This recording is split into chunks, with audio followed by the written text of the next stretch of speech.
আমরা যখন এখানে আসি এবং এই বইগুলোর দিকে তাকাই আর যখন অতীতের দিকে ফিরে যাই তখন আমরা বুঝতে পারি যে ইতিহাস কখনোই কোনো অপরিবর্তনীয় বিষয় নয়, এটি মানুষের ইচ্ছা শক্তির দ্বারাই পরিবর্তিত হয়।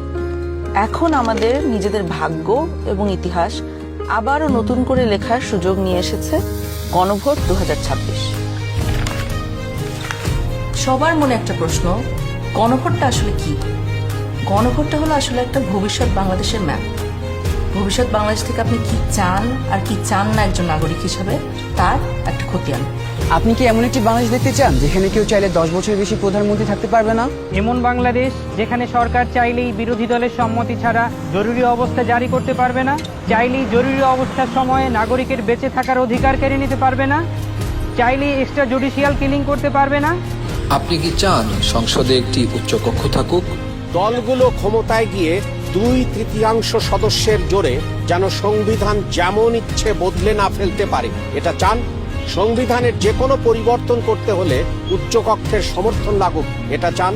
সংবিধানের কিছু গুরুত্বপূর্ণ বিষয়ের পরিবর্তন আপনার মতামত ছাড়া কেউ করতে না পারুক, অর্থাৎ গণভোট ছাড়া সংবিধানের গুরুত্বপূর্ণ বিধানের কোনো পরিবর্তন সরকার যেন করতে না পারুক। আপনি কি চান তত্ত্বাবধায়ক সরকার কিভাবে তৈরি হবে এটা সরকারি দল এবং বিরোধী দল মিলেই ঠিক করুক? একই রকম ভাবে নির্বাচন কমিশন, পিএসসি, সিএজি এসব গুরুত্বপূর্ণ নিয়োগে বিরোধী দলেরও ভূমিকা থাকুক? আপনি কি চান সংসদে নারীদের প্রতিনিধিত্ব বাড়ুক? দেশের বিচার ব্যবস্থা সরকারের প্রভাব মুক্ত থেকে স্বাধীনভাবে কাজ করুক, যাতে আমাদের মতন সাধারণ মানুষ বিচার পেতে পারে? আপনি কি চান সব বিভাগীয় শহরে উচ্চ আদালত স্থাপন হোক? ধরেন আপনার স্বজন খুন হয়েছে, সেই খুনের দায়ে দণ্ডপ্রাপ্ত আসামিকে প্রেসিডেন্ট চাইলেই ক্ষমা করে দিতে পারেন। আপনি কি চান আপনি অর্থাৎ ক্ষতিগ্রস্ত পরিবারে অনুমতি ছাড়া রাষ্ট্রপতি এরকম কোনো অপরাধীকে ক্ষমা করতে না পারুক? আপনি কি চান যে আমাদের মৌলিক নাগরিক অধিকারের সংখ্যা বৃদ্ধি পাওয়া উচিত? যেমন ধরেন ইন্টারনেট পাওয়া, এটাকে একটা মৌলিক নাগরিক অধিকার হওয়া উচিত, যাতে ভবিষ্যতে আবারও কোনো খুনি সরকারের সেই ইন্টারনেট বন্ধ করে আমাদের উপরে হত্যাযজ্ঞ না চালাতে পারে।